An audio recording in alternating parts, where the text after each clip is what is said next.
Kejawen Jati.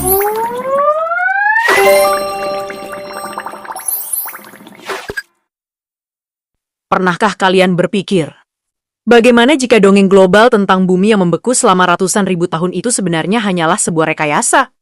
Sebuah manipulasi peta iklim untuk menutupi satu wilayah sakral yang tidak pernah bisa membeku. Bukuku sejarah asing selalu mendiktekan narasi seragam di ruang-ruang kelas kita, bahwa bumi pernah terkunci total dalam zaman es yang ekstrem, memaksa manusia purba yang kelaparan bermigrasi jauh dari benua kering Afrika, lalu turun melalui jalur Taiwan, hanya untuk mengisi daratan Nusantara yang mereka anggap kosong. Mari kita bongkar rekayasa peta iklim global ini.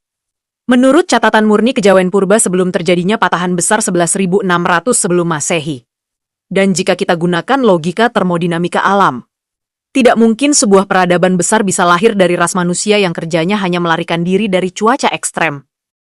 Ada sandi geopolitik es purba yang sengaja dikunci rapat oleh ilmuwan asing. Mereka merekayasa peta migrasi global semata untuk menyembunyikan jantung tropis Nusantara, wilayah yang sejak awal memegang kendali atas sandi genetik manusia pertama. Coba kita bedah bukti anomali hutan hujan dan vegetasi tropis purba ini. Buka lembar data hasil pengeboran inti sedimen laut dalam di sepanjang paparan Jawa purba, bukti stratigrafi tanahnya sangat konstan. Zadalka, kalian, arkeologi asing selalu menghindari perdebatan tentang lapisan tanah sebelum 11.600 sebelum Masehi. Di wilayah Sabuk Priangan dan dasar Laut Jawa. Mengapa? Karena setiap kali mereka menancapkan bor ke tanah kita, data polen purba dan sisa organik secara konsisten selalu menunjukkan vegetasi tropis basah yang subur, hutan hujan yang lebat, dan kelimpahan kehidupan yang tak pernah terputus. Tanah ini tidak pernah mencatat adanya lapisan es, tidak pernah mengalami pembekuan, apalagi menjadi gurun tandus. Wilayah ini secara geomorfologi adalah wormhole pusat anomali suhu air laut dan udara hangat terbesar di dunia.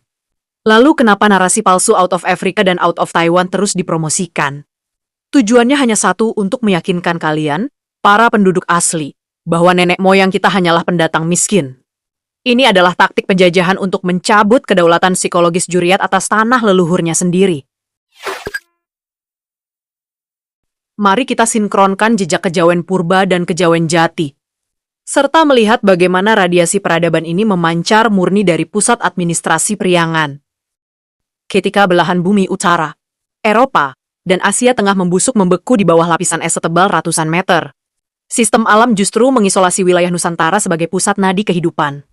Jauh sebelum bencana hidrolik 11.600 sebelum Masehi, tatanan kejawen purba telah mengelola birokrasi peradaban dan merawat energi bumi di atas tanah yang hangat dan sangat stabil ini. Pasca bencana mencairnya es secara mendadak, leluhur kita dari wilayah Laut Jawa dan Kalimantan secara bergelombang mengunci jangkar di Pulau Jawa. Mereka menetapkan Priangan sebagai pusat administrasi baru dan melahirkan tatanan kejawen jati. Dengarkan baik-baik fakta mutlak ini, pergerakan genetika manusia tidak pernah masuk ke sini, melainkan memancar keluar. Juriat asli dari paparan Jawa purba bergerak melintasi jalur daratan yang baru terbentuk, membawa tata kelola bahasa perniagaan, benih-benih pertanian, dan cetak biru teknologi sipil ke benua luar yang masih berlumpur. Mereka yang mendatangi benua kosong itu, bukan sebaliknya. Adapun konstruksi sejarah era Mataram Sultan Agung abad 17 kejawen, tentang terciptanya suku Jawa 6.000 tahun lalu, sejatinya hanyalah selubung administratif untuk melindungi ingatan murni dari kejawen jati dan kejawen purba. Di titik ini, kita mengunci kedaulatan mutlak Juriat Adem Jawa dan membatalkan seluruh dogma evolusi kolonial. Data forensik DNA dan stratigrafi tanah membuktikan secara absolut bahwa teori out of Africa dan out of Taiwan adalah murni kebohongan akademik. Paparan Jawa purba sebelum 11.600 sebelum Masehi adalah pusat ekosistem dunia yang sangat mandiri. Inilah rahim asli manusia jati, tempat di mana silsilah Adam Jawa memegang hak kelola planet ini dari titik tropis yang konstan.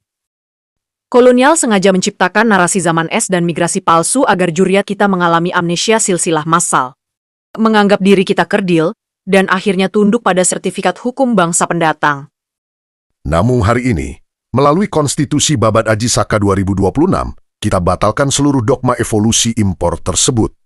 Juriat asli Adem Jawa adalah pemilik tunggal jantung peradaban ini sejak fajar bumi menyingsing. Putaran ketiga telah membakar habis ingatan palsu kolonial, silsilah jati Anda telah tegak kembali, dan kedaulatan mutlak atas tanah hangat ini resmi dikunci mati. 813